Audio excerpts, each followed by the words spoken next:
Welcome to the Day 3 video, which is still section 1.3. You should be on page 9 of your packet. We only have one objective for today. We are going to solve literal equations or formulas for a specified variable. So what that means is we're going to take an equation in terms of one variable, and we're going to manipulate it so that it's in terms of another variable. You will notice you do not need any calculator today. Your notes are just on page 9. We have 4 examples, and then we will be finished. Looking at example 1, it says solve the following equation for y. So we're going to notice that we have an x and we have a y in our equation. So when it says solve for y, it doesn't mean that we're going to have a number for y. It just means that our equation, instead of having x and y on the same side, is going to have y alone. So I'm going to rewrite the equation. I have 3x subtract 5y equals 22. Okay, I want to move that 3x over. It's positive, so in order to move it, I have to make it negative. So I have negative 5y equals 22 subtract 3x. Ran out of room, so I'm going to rewrite it. Okay, I need to get rid of that negative 5. Currently it's being multiplied by the y. Inverse of multiplying is dividing, so I'm going to divide by negative 5. Those cancel on the left side, so I have y equals 22 minus 3x divided by negative 5. 22 is not divisible by 5, 3 is not divisible by 5, so I'm just going to leave my answer like this. That's it. So I took the equation and I rewrote it so that it was y equals. Okay, that was example 1. Example 2, it says solve the following equation for a. Okay, so this is the variable I need to solve for. So I have to get rid of this x, that one, and that y. First thing I'm going to do is I'm going to add x to both sides. So those are gone then.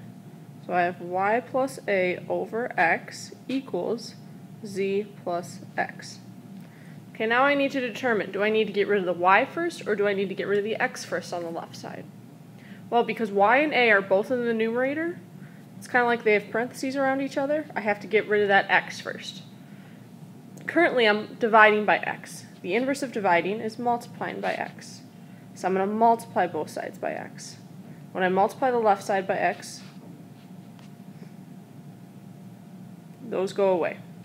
So I'm left with y plus a equals, I need to distribute the x on the right side, so I have zx, add x multiplied by x is x squared. Okay, last thing I need to get rid of is this y, so I'm going to subtract y from both sides. So I end up with a equals zx, add x squared, subtract y. I could write them in a different order. That's the order I'm personally going to leave them in, but it is possible to write them in a different order.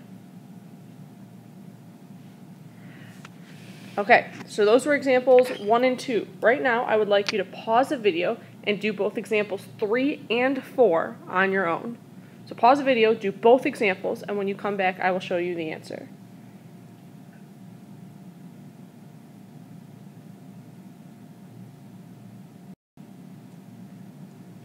Okay, you should have had enough time to try 3 and 4 on your own, because you should have paused the video.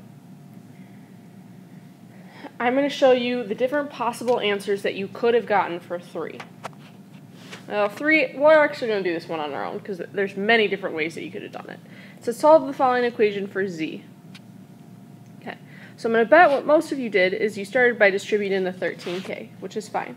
So you have n equals 13k subtract 13kz. Then you probably subtracted 13k from both sides. So you got n subtract 13k equals negative 13kz. And then you divided everything by negative 13k to get the z. So your final answer probably looked like n minus 13k divided by negative 13k. Okay, one way to do the problem. Second way, that's maybe a little bit faster, is currently we have 13k multiplied by 1 minus z. Inverse of multiplying is dividing, so we could have just divided by 13k right away. So then we would have had n divided by 13k equals 1 minus z. Subtracting 1 from both sides, we get n over 13k minus 1 equals negative z. To get rid of that negative, I'm going to divide by a negative, which is the same thing as multiplying everything by -1. So I get negative n over 13k plus 1 equals z. Okay, these look different, they're exactly the same. It doesn't matter which way you did the problem. So that's something important to notice. Sometimes your answer might look different than my answer, it might look different than what's in the book. Doesn't mean that it's wrong. It just means that you wrote it a different way. So that was example 3. Example 4, you should have gotten b2 to be 2a over h subtract b1. So the first thing that you should have done was get rid of that fraction by multiplying by a 2.